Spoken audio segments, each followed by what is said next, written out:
Hello, my name is Rex, and welcome to the New Revolution. Today I have two wonderful guests. First off, I have Dr. Billy J. Stratton with the Denver University. He teaches Native American Studies and Literature. Also, I have Reverend David Ridge.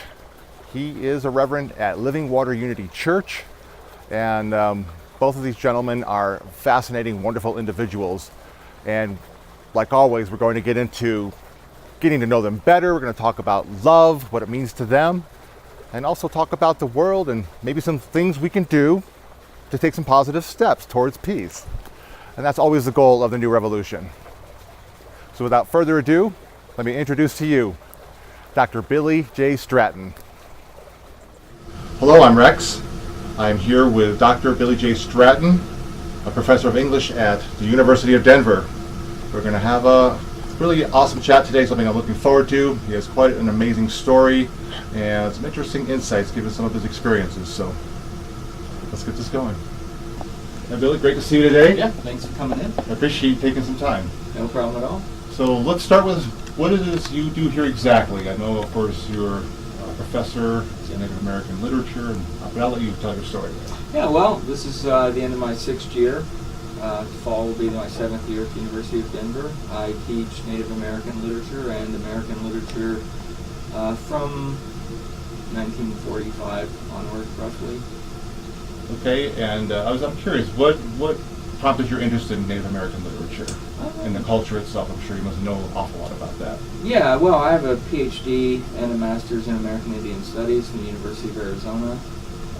The reason I went to Arizona, it's a very long story which I won't completely get into, but the short answer is I wanted to do something that I thought might have an impact on actual communities and people, as opposed to studying something that was more abstract or deeper in history.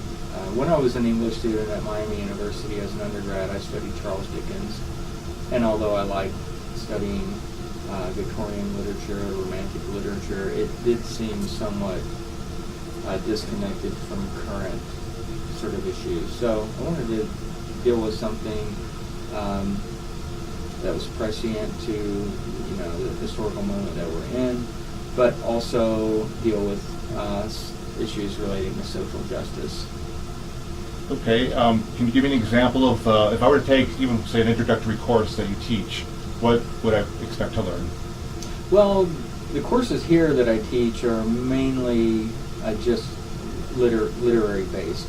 I taught at a college in Ohio before coming here, and I taught American Indian Studies there. So I'll give you a combination of two types of courses. So if you were to take an American Indian Studies introductory course, you would learn about the whole history of Native American interactions, mostly with colonial forces in North America, but you would also learn about Native American knowledge and Native history from the perspective of Native people. So a introductory course in Native Studies would entail, first of all, who are Native people, and we would deconstruct that notion that Native people are, some sort of totality, that Native American in and of itself is an abstraction. There is no person that's necessarily Native American. But what you have instead is communities of people that lived in North America before Europeans came here that were very diverse. And you're talking, before contact, upwards of 900 to 1,000 different languages and as many different cultures. And to this day, we still have in the United States around 565 to 570 federally recognized distinct tribes. So tribal nations within America are still very distinct. So first of all, getting past what you learn about Native Americans from American popular culture, usually through Westerns and popular culture, not really through history, because that part of American history is simply not usually taught. So that's what you would do in American Indian studies, and then you would look at maybe the cultural distinctions, the individual stories of tribes, a selected group of tribes, like the Cherokee, the Navajo, the Iroquois, for example. You may look at Northwest Coast tribes. Usually what you do in a class like that is you look at a wide array of different tribal experiences. Because also with colonialism, it starts in the Southwest, in the Caribbean, in Mexico, and then in 1492 when Columbus comes along, and 15th and 16th century, then the 17th century in New England. So those tribes have radically different histories than those of California, for example, or the Great Plains, which didn't have intensive contact with European people until the 19th century. And so we look at that, and it breaks down that notion that, there's this there is this sort of just one identity of people. But that's how most Americans sort of are brought up to think about Native people. Now, if you were to take a class with me at DU, what we would look at is an introductory course on Native American literary expression. And so I focus on contemporary literature. So what we would look at is how Native American writers have started to tell their own story from the late 60s to the present day. And also in forms that might not be expected. So I look at authors that are classic, like in Scott Momaday or Leslie Marmon Silko, but we would also look at more experimental writers like Gerald Bisner and Stephen Graham Jones, and voices of women writers like Francie Washburn, Louise Erdrich, and others. So, do you have, first of all, do you have a particular story in history or something that you particularly favor you would want to share? And also, maybe an example of a piece of literature that you particularly like that maybe you can expound upon? Yeah, I mean, I think knowing local history is important. So when I taught in Ohio, one of the things that I focused on was the story of Tecumseh and the story of the Shawnee, because the territory of of Ohio itself was the Old Northwest, William Henry Harrison, that whole history preceding the American Revolution, and then afterwards up through the War of 1812. That is a conflict between colonists and the English, but it's also a conflict between colonists and native people and the English, native people and other native people. So it's a very complicated history, and so what I tried to do there was introduce students to the history of that place in terms of the Shawnee, and then also in terms of one of the most famous leaders, Tecumseh. Here, what I want to get across is the history of the Sand Creek Massacre and the place of the Arapaho and Cheyenne people, and also the Utes and other tribes, Kiowa, Lakota even, that were related and connected to Colorado in various ways. So one of the books I would teach here at DU would be Simon Ortiz's Book of Poetry from Sand Creek, published in 1980. He's an Acoma poet. He's not a war veteran, but he's a veteran. And he's from Acoma Pueblo, and his story eventually took him to Fort Lyon VA hospital. And while there, he started wondering and delving into the issue of Sand Creek, because it's very close to that place. And so he wrote a book of poetry about that experience and about what Sand Creek means, not just to the Arapaho Cheyenne, but how it affects all Native people, and really all Americans. And it's a very powerful book, and it's a book that's surprisingly absent of bitterness, absent of anger. It's a book of peace and love, actually, getting to the theme of your sort of program and what you're hoping to do. Wonderful. Is there anything, say, a quality maybe about their spirituality, the practices? Of course, you're talking about the book being written from a very much a peaceful, loving perspective, that maybe most people are not aware of, that you might want to share about this culture? Well, I mean, what he does is he doesn't delve into the intricacies of Cheyenne Arapaho culture, but what he asks, the question that he asks throughout the book is what prevented the Cheyenne and Arapaho and the colonists from getting along more peacefully, having a more having a relationship based on equality, based on trust, based on friendship, as opposed to a relationship based on conflict or trauma. And so, I mean, and his book does lay the blame on sort of colonial knowledge, colonial perspectives, manifest destiny, the thrust of westward expansionism, and ultimately the desire to acquire Indian land for not just for homesteads, ranching, farming, but gold mining, the gold rush that occurred Pikes Peak from the late 1850s through that period of time. Since I became a professor, is trying to travel just as much as I can and experience as many different cultures and places as I can, and take those opportunities when they come. So yeah, I've traveled to Germany. I took a class the year before that, a very brief study abroad course, a 1-week course actually, intensive, to Australia, where we studied comparative Aboriginal and Native American literature, met with Aboriginal people in Sydney and Canberra, went to the Aboriginal Tent Embassy at the capital. It was just a great, great experience, and far beyond anything that could have been learned through books. Yeah, so yeah, I love travel. So I think it's just a great, great educational experience in and of itself. So with everything wrong in the world, what would you maybe give some examples of what you saw that were really positive, maybe that maybe moved you somehow, or one of the things I think we all share is that quality of love. Yeah. Well, I mean, on the basic level, I think it's just talking to other people. There's so much divisiveness. There's so much binary thinking these days. There's so much us versus them. And it's easy to maintain an us versus them attitude if you're never talking to them. But I would challenge anyone to have that kind of attitude and actually talk to the person that they dislike or fear. I don't think that binary thinking can survive that. And that's also why some people are afraid of traveling.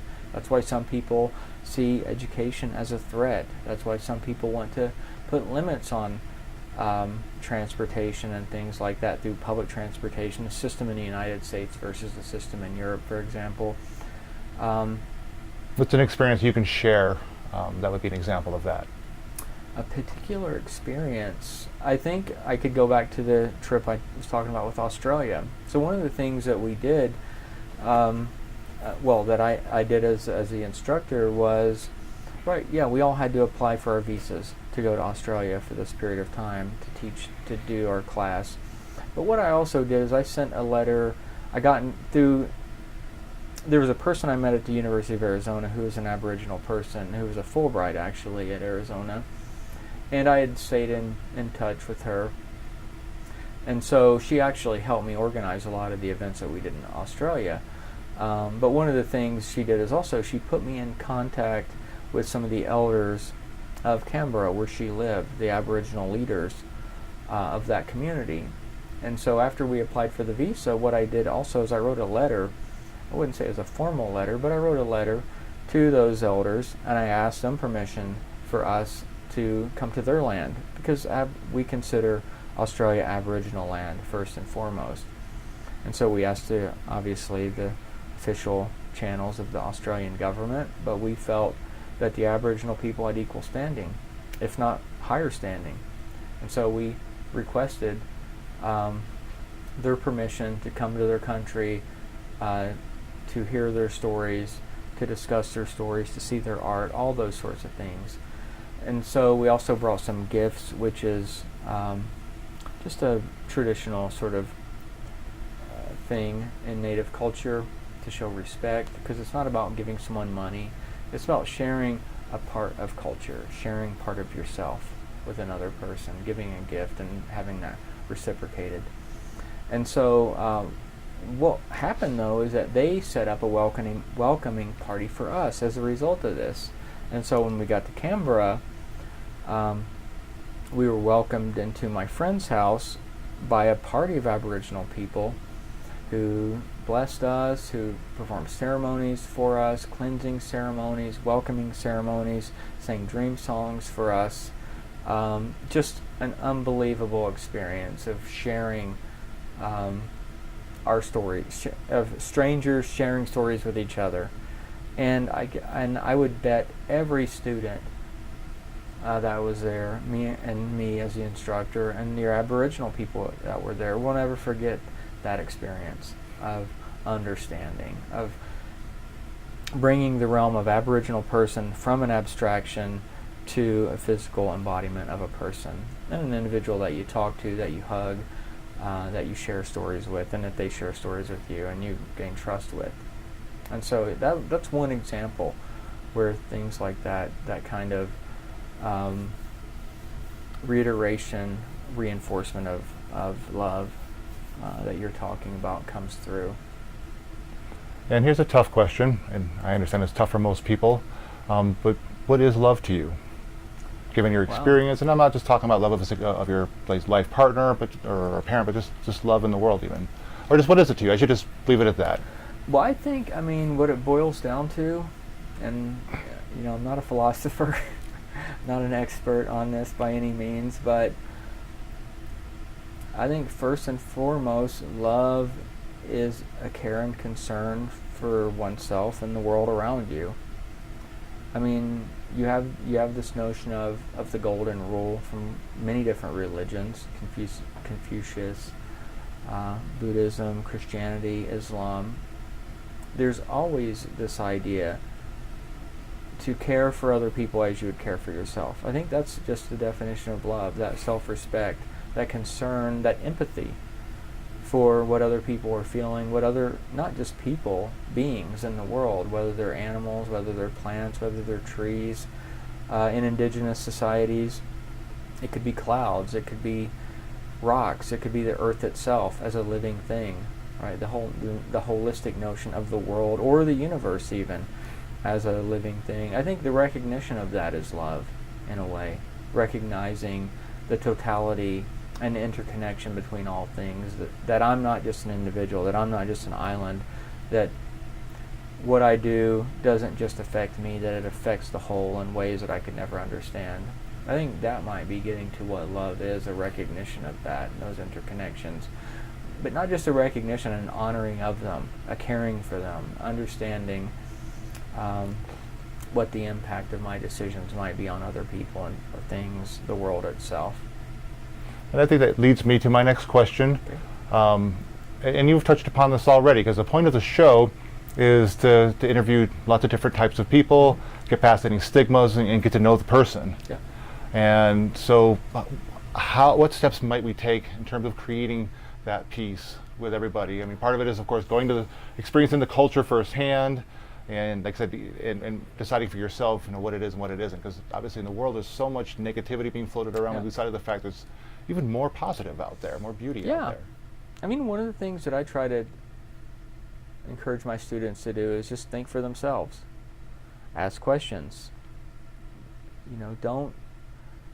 Not to distrust authority, just to distrust it, but confirm things for yourself. Don't be afraid to ask questions. I always tell my students, I'm not right 100% of the time. I have more knowledge maybe than many of you. I've read more books maybe, but that doesn't mean everything that I say is true. Even if I think it's true, I could be wrong. Allow that possibility to be wrong, but don't be afraid of it and don't be ashamed of it. Just embrace it. Embrace it. We all can bring different knowledge to the table, and we can learn from each other. So I think in terms of literature, the willingness to listen to other people's stories. And truly listen, not just sit and wait till there's a gap in the conversation so you can tell your story. But listen to someone else's story and try to empathize with and try to understand where it comes from, and not to just try to understand or listen just so you can come up with a counterpoint to what someone else says. But understand that we're all human beings. We all have feelings. We all have desires, we all have aspirations, and they might not be the same, and that's fine. So I mean, that's why I love literature, because I think even people who can't travel, even people who might not have the financial means like I was when I was younger, you can still travel through the world of books. And that was one of the things that I did. I told you I worked all these menial sort of jobs. But what I did is I bought books, and mostly at yard sales. I would go to yard sales and buy books for 50 cents, for $1, and I still have some of them even here on this wall. And I would read those books, and those books would take me out of the situation I was in. You know, no money, no car, no place to live. I've been in all those situations. But even despite that, I could pick up a novel by Dostoevsky, read about Russia in the 19th century, be outside of the world I was in. But also I would see that people in Russia in the 1850s, 1860s had similar experiences that I was having in 20th century America, all right? But I think literature speaks a universal language that we can learn from, that we can sort of experiment and understand other people in a very non-threatening way, in the privacy of our own home. But also it allows us to sort of experiment and think about different scenarios of what we might do if we were in situations that you read about, right? And many of those are things we would not want to ever experience. But I think we can learn a lot from it because we think through, well, how would I deal with this situation? Right? And you can think of any novel under the sun, and that's what you have, is a set of situations that characters deal with. And what you do as a reader is you naturally put yourself into those positions and think, well, what would I do? Is this right or is this wrong? And you decide. Right? And so I think education and reading especially is a key to gaining some of the qualities and capacities for human interaction that you're talking about. And speaking of reading, I understand you do have a book that's out called Buried in the Shades of Night. Yes. Is that correct? Yep. Maybe just take a moment to talk a little bit about that, and also let's talk about how people can maybe find you online to get to know you better, and of course maybe buy your book. Yeah, well, that'd be great. Well, my book's available on Amazon.com. Here's a copy of it, actually. So this book is about English and native interactions in the 17th century. There's an event called King Philip's War. It's actually, to this day, the bloodiest war ever fought in North America in terms of casualties adjusted to population. But more specifically, what it was a war for the control of the eastern seaboard of New England. This is the Wampanoags and Narragansetts. This is after the Pequot Wars. And this war involved the Puritans of Plymouth Colony against eventually an alliance of Indian peoples led by a chief named Metacomet. And so the book is partially about that story and how that story was retold, mainly in Puritan accounts and English accounts, and how the Puritans and English wanted to, and then later the Americans wanted to shape the meaning of that war for their own purposes. And what I try to do is delve into that story from an Indian point of view and look at, well, why were the native people doing what they did? What were their motivations? What was the cause of the war from their perspective? And then what it gets tied up into is this genre of literature called the Indian captivity narrative that also comes out of that experience with a woman named Mary Rowlandson, who was taken captive in one of the raids by the Native Confederacy. And her story was told as a story of redemption for the white settler, the English settler, which is a story that very much demonizes the native people. And so what I wanted to do is also unpack that and critically analyze the function of that narrative and take it out of the realm of accepted truth, which it has been seen for the past 300 years as sort of an unquestionable, maybe not unquestionable, but definitely unquestioned account of these interactions. And what I wanted to look at is the ideological effects of it, the effects in terms of how it shaped perceptions of Native people, not just at the time after the war, but for hundreds of years afterwards, and how these tropes, these binary oppositions that you were alluding to, in this case, civil versus savage, how that carries through American history and is used to prevent people from understanding each other and encouraging more violence and more conflict, because it encourages fear, it encourages distrustfulness, and those two things usually encourage hatred. And so, yeah, the book eventually comes up through, takes a wide view of history, and it looks at how those binary oppositions that are established in the Indian captivity narrative were used in other wars, colonial wars, and in wars in Vietnam, with the ideas of missing in action, POWs, and the evil Vietnamese, the savages versus the civil American forces, on up to this day with the war on terror, right? And there's some really horrible things happening with Al-Qaeda and ISIS. But at the end of the day, simply calling them savages doesn't get us any closer to understanding who they are and why they do what they do. And that's really the key to defeating them. And this is what my book is getting about, that you have to go beyond simple binary oppositions. Wonderful. And thank you. A website maybe about where somebody can maybe Well, find the book this, can or be maybe found more information on about you. Amazon.com. Just search my name, Billy J. Stratton. You can also find out about my work by looking at my portfolio site at du.edu. Website, just go to portfolio.du.edu/Billy J. Stratton. Okay, piece of cake.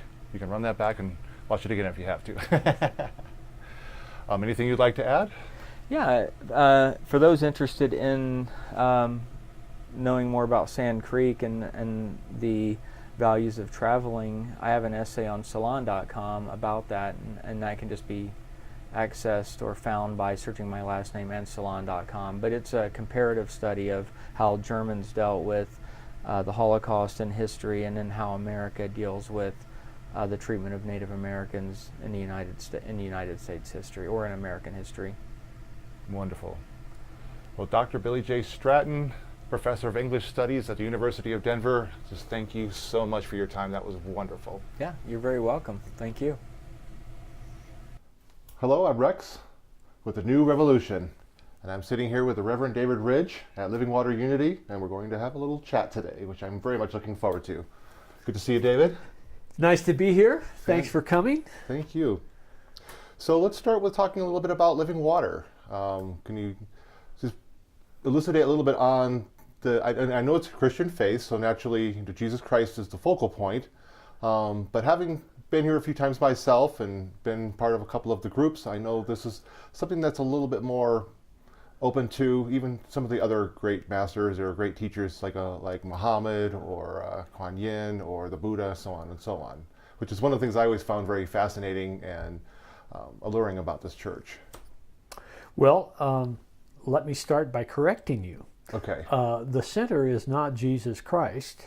The center is the Christ. And we talk about Jesus the teacher, and we don't equate one with the other.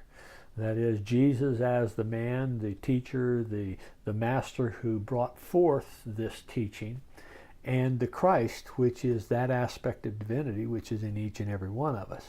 So when we talk about Jesus as a master teacher, we regard Jesus as the one who so perfectly manifested the Christ and brought forth the idea that you and I, each and every one of us, has that Christedness potential, and it's up to us to express that. So that really is the essence of what our ministry is about, bringing forth that Christedness in each and every person. Okay, and what is the Christ? The Christ is that aspect of the divine resident in us. Okay, fantastic. And is that So that would include, say, some of the aforementioned teachers, say like the Buddha, some of the Muhammad, any of those types of teachers. Where do they fit into this? Well, that's an interesting question because the Buddha really didn't delve into the metaphysical aspect, that is, the beyond the physical. The Buddha's teaching was more about how do you come into the wholeness of who you are. Whereas other teachers, the Krishna and many other teachers, Right. talk about that aspect of the divine that comes through us. So they're more not disregarding, but outside of the teachings of Buddha, they tend to be more metaphysical in nature, going beyond the physical aspect of our, who we are Sure. in the physical world. And what then would be beyond that physical in terms of, say, when we pass, for example? What do the teachings, of living water suggest is beyond this physical? That And I would talk- aspect of the everlasting life, I personally regard as everlasting consciousness. So it's not life in the way that we think of it as a blossoming plant or a walking body, but rather it is consciousness itself that takes up residence in this physical form to interact with other physical forms, and through that interaction learn more about who we really are in consciousness. So it's about our bodies being the vehicle of consciousness, and our consciousness to be the reality of who we are as ever-living life. And how do we go about learning about that? What would be part of a Sunday service? What would be the kind of thing you're talking to? Well, I'm going to answer your first question first. And the question was, how do we learn about that? Sure. Well, we learn about that like a child learns how to ride a bicycle. We get up on it, we move forward, we fall down, we figure out what went wrong, we get back on it, we move forward, make it a little bit further, maybe pick up speed, and we, over time, come into the realization of that essence of who we are. For some people, it takes a lifetime, a physical lifetime. For others, it takes multiple physical lifetimes. And others, you see it in their eyes when they come into the world. You see, this is an old soul. It's an old soul that has learned how to ride the bicycle and is continuing that self-instruction through another manifestation in this life. In lieu of that consciousness, what is love? Love is an experience. And that experience is one that most of us know, but few of us can articulate. When we speak of love, this word comes out of my mouth, and I know what my experience of love is. So I articulate this word, it travels to you, you hear it, you absorb it, you say, oh yeah, I know what that word is, and then you equate it to your experience. There's nothing to guarantee that your experience and my experience is exactly the same. But when we talk about love, and we talk about what our experience is about love, we start to relate to each other and say, oh yeah, that sounds right. That's kind of what I feel. And then we get to a point where, well, love is, and the other person says, well, not quite. That's not quite what it is for me. But it is an individual personal experience. And in my mind, it is there are two kinds of love as I see it. There is conditional love, and there is unconditional love. The conditional love is based upon you do something for me and I'll do something for you, right? It's just a contract between two people. I'm going to fulfill my responsibilities to express appreciation and kindness to you if you fulfill your responsibilities to express appreciation and kindness to me in some form. It takes all kinds of different tones and colors and forms. But unconditional love, on the other hand, is something that flows through me. And I say flowing through me, I'll come back to that, but it flows through me into this moment. And it is not conditioned upon whether or not you are being nice to me or not. It is an expression of that feeling of love that is without limit, and it is without condition. So this unconditional love flows through me into this moment, and those who are in my moment can either accept that love or not. And in fact, if it's unconditional love, then it doesn't make any difference to me whether it's accepted or not, right? It is as it is. You can have it, it's yours. If you don't want it, that's fine. I'm going to continue loving unconditionally without worry about whether or not you're understanding it, whether or not you are appreciating it, whether or not you're going to return it. So love for me is an experience, and that experience can be unconditional or it can be conditional. If it is unconditional, that, I think, is actually sourced from God itself. And so that unconditional love, obviously the man and a woman kind of love, we know that's the obvious one, but how about, of course, the love of friends, love of family, and of course even just the love of your fellow human. And talking about the ways we're connected. We touched upon, connections, that we all experience. And do you think love is a part of that connection? Oh yeah, but it can either be conditional love or unconditional love, right? Sure. I mean, he was my friend until he insulted me. What kind of love is that? It's conditional love. That's one based on the ego, if you will. Absolutely. Sure. Yeah. And so, in terms of people sometimes say God is love. How do you feel about that statement? Well, for me, the experience of love that is unconditional arises through me from the heart of God. And so now we get into the metaphysical aspect of love, sure. And I see unconditional love as being that which is sourced in God. So that unconditional love is really it's our source. It's our source of fulfillment. It is our source of satisfaction in the purest sense. It is the source of our vitality. It is an energetic form that permeates the universe, and I just happen to be the faucet through which that energetic form is flowing at this moment. But in that flowing through me, I am fulfilled. So being able to express that unconditional love is a key aspect for me of having a fulfilling life. Even just knowing you're doing the right things. It's not even about right, because right implies judgment, right? It is about doing my divine thing. And what would that be really? To be the expression of unconditional love. And that could be expressed any number of different ways, I assume? Well, yeah. I mean, it's an experience for me. And how it is encountered by others as I am experiencing this unconditional love is totally up to them. It's none of my business, right?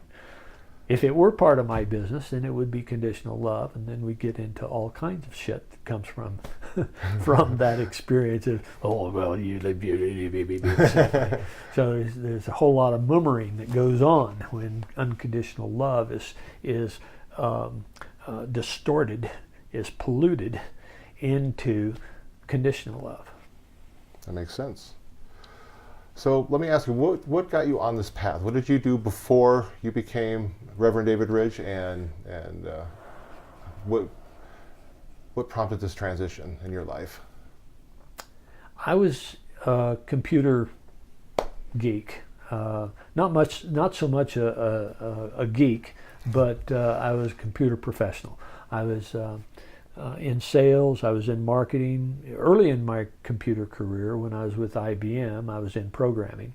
And then I went into a series of jobs which, to one extent or another, did not feel satisfying to me. But it seemed to be what I needed to do to put food on the table, right?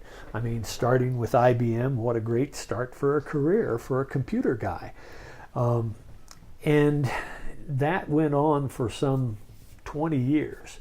I was on a walk with a friend out on a rural road just southeast of Boulder, We had been walking for a couple of miles, and I said to my friend, I said, you know, I'm coming to the point where I don't want my life to be defined by the number of printers I've sold, or the number of computers that I've sold, or the amount of software that I've installed. I really want to be able to sit on a front porch at some fall, autumn of my life and look back on something other than the amount of hardware or software I've moved. I said, I want to have a mark in this strata, and that mark needs to be, I want to help. I don't know what that is yet. I want to help. And when I expressed that, I at that time I was just starting to get involved with Unity, and I think I'd taken a course in miracles, but I knew at that point that the helping was in the form of ministry in some form. And I looked up, and there was an eagle that was circling over us. Now, if you're familiar with the Boulder area, there are indeed eagles that nest up right against the Flatirons, and there, of course, they nest out on the plains as well. But we were not far from the El Dorado Springs Canyon, so it would not be unusual for an eagle to be flying above us, right? On the other hand, I took it as a mark. I took it as a sign. And what that did, when I saw that eagle as a sign, it put into my consciousness the seed that, yeah, I must be onto something here. And that seed then grew into, well, how could I manifest? How could I become that which I think that I should be? So we run across these things that the what's the word I'm looking for? That the pessimist would say, oh, well, it's just a coincidence. And that an optimist would say, no, it's a sign, right? And so that sign becomes the seed in my own consciousness that allows me to change my direction, to change my efforts, to refocus and to fulfill some new goals. So that is really a demonstration of this idea that it is the thoughts that we hold that manifest in our experience. These coincidences that are assumed to be signs rather than just mere happenings, that those become the seed out of which a life change occurs. And it certainly occurred for me because of that damn eagle that was flying in the sky above me. And in the bigger picture of things, what would you say, in your experience, are obstacles that we need to overcome so we can each find that peace in life, so that not only do we have it individually, but we can find a way to live peacefully in this world together, given all of the different types of people that live in the world? There are two passages in Scripture that I consider to be the litmus test of the validity of all other passages in the Bible. And I'm speaking of Christian Scripture, of course. But there is a passage that probably wasn't a passage that was said by Jesus, certainly not originally. And the original author of this passage was probably Hillel, which is who was a Jewish mystic that lived about 60 years prior to the birth of Jesus in that neighborhood. But the two passages that I'm speaking of, virtually everyone who has opened the Bible for anything more than 10 minutes will probably be familiar with. Love God with all your heart and love your neighbor as yourself. And if you are loving this all that is all by whatever name you give it, if you are feeling this unconditional love moving through you and you are grateful for that, and then you turn to your neighbor and you are loving your neighbor as yourself, because your neighbor is yourself, and that's another topic of exploration. But if you love God with all your health, with all your heart, excuse me, and love your neighbor as yourself. That is the formula, in my mind, for a peaceful and fulfilling life. Of course, that gets back to what we talked about regarding unconditional love. Mm-hmm. Even for somebody that may be a stranger to you, they have different views than you. Yeah, neighbor, I do not interpret neighbor to mean that person that owns the lot that abuts yours. I see every individual walking this planet as a neighbor. And that neighbor is not just the bipeds that we know, the bipedal animals, but creation itself, every aspect of it. Now that's very hard to do, and I will not say that I like bacon just like the next guy, right? And I know full well that bacon comes from a factory farm. I know that. So it's very difficult for us to love all that is all. But certainly when I take a piece of bacon and I consider it and I give thanks for it, I am at least honoring that life that was given so that I could have that crunchy goodness for breakfast. Well, one of the things that comes up often in my ministry and in the lessons that I offer to our community here is this aspect of ego. And the ego is a wily beast. And thank God it's a wily beast, right? It goes back to that earlier question of our looking for the negative. Well, it turns out that I think, and this is proposition on my part, the proposition is that the ego is the source of looking for that which is bad. And it is a source of looking for that which is bad beyond the question of survival. It is the source of looking for that which is bad because proving that we are separate from each other and from God is the fundamental motivation of the ego. That our separation from God and from each other is in reality just a figment of our imagination, right? And so the ego, that aspect of consciousness, here's the definition that comes out of A Course in Miracles, paraphrased. It's that aspect of consciousness which insists upon separation from God and from each other. So we look at all the pain and tribulation that we have in the world, and it's going to come from that idea that we are separate and apart. We're separate and apart from each other, and we're separate and apart from God. Look at all the traditional Christianity, which stresses the importance of coming into having God forgive you, right? God doesn't need to forgive us. There's nothing that we have done that is inappropriate. Nothing. Neil Donald Walsh had a passage in one of his early books.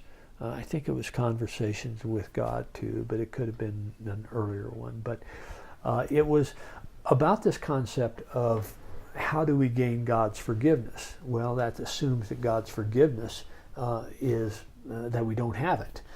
But in fact, his perception, what he was teaching was that God looks upon us as children that are in a life experience, and that life experience is all about coming into the realization of who we are in reality as the expression of the divine. So we go out into the backyard and play. And God looks at that backyard and says, there's nothing there that is going to hurt this child. Nothing. May fall out of the tree. Whatever do you mean? may have a rose thorn that gets stuck in the toe. May have a neighbor dog that's going to bite. But in reality, that child is completely and totally safe in terms of this ongoing, everlasting consciousness. Okay? So we have these experiences that seem to that seem to teach us that we are evil or that we are bad or that we are not considered good in the eyes of God, and so then we think we need to ask for forgiveness.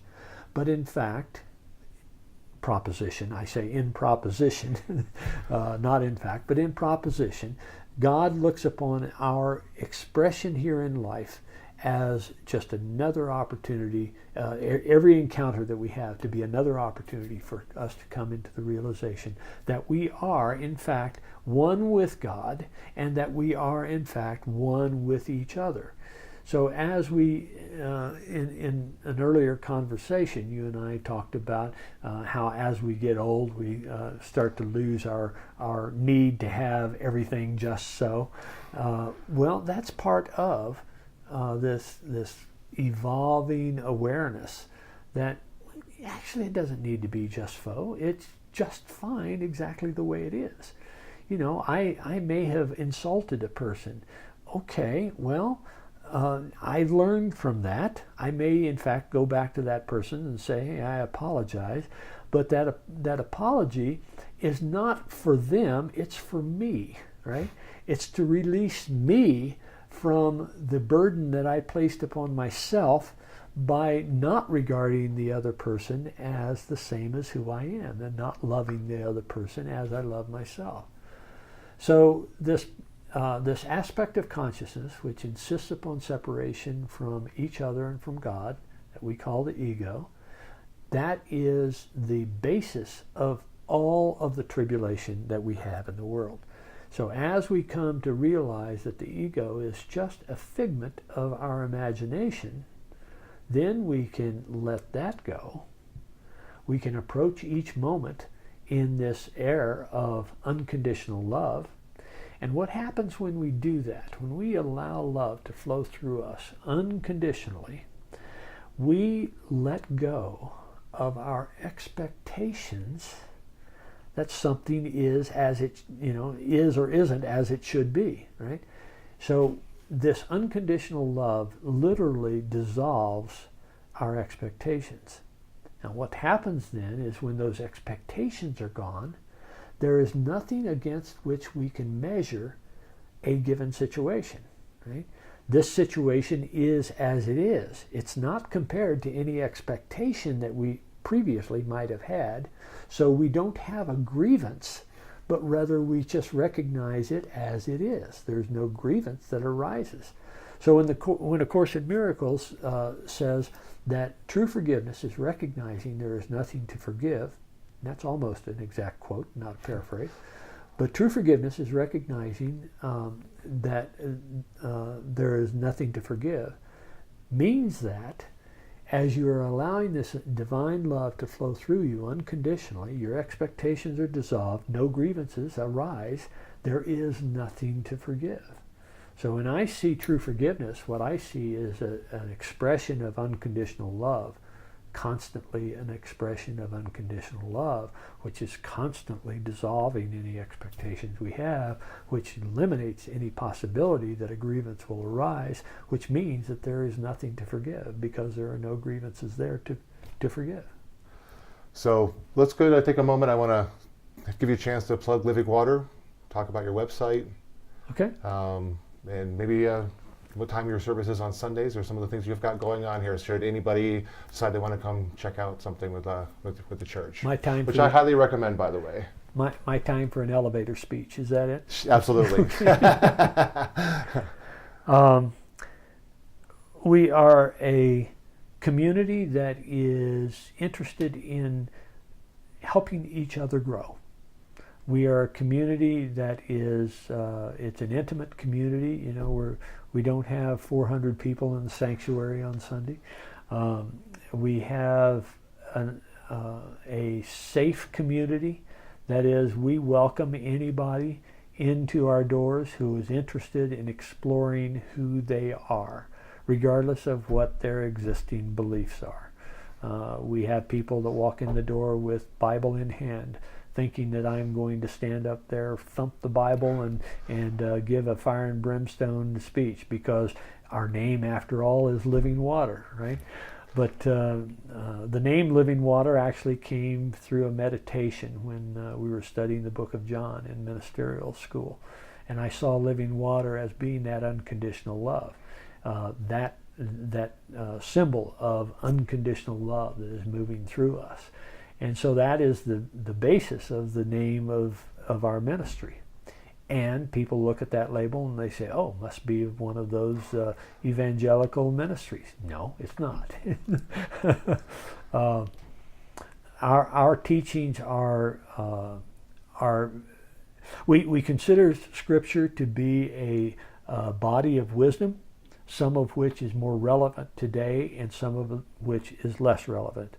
I look upon the book of Leviticus, for instance, and I see all of those rules and regulations and all those references to why people should be stoned and why and giving permission for slavery and all of those things to be irrelevant to today's society, the way we understand who we are as individuals.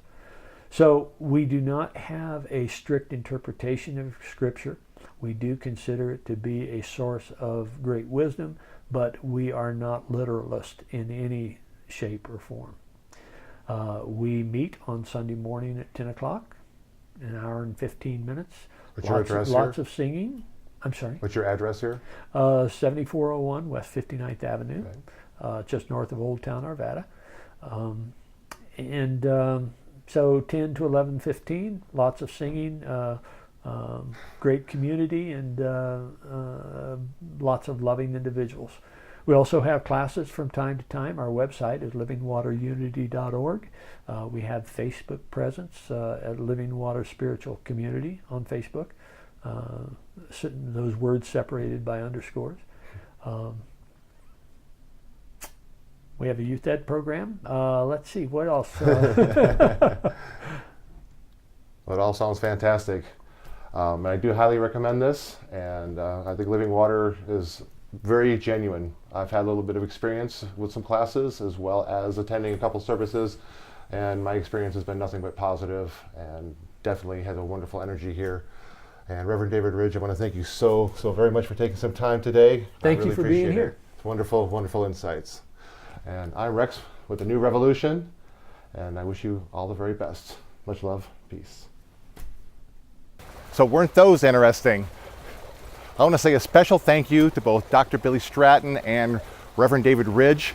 Thank you so much for sharing your time and your energy and ideas. I appreciate that a lot, and I hope the viewers do too. You may find Dr. Stratton's book, Buried in the Shades of Night, at Amazon.com, and of course, go to the University of Denver website if you want to get more information there about him or the book. If you want to learn more about Reverend David Ridge and Living Water Unity Church, go to livingwaterunity.org. I highly recommend it. Thank you again, everybody. I appreciate you taking your time today. And until next time, here's to living the dream. All the best. Bless.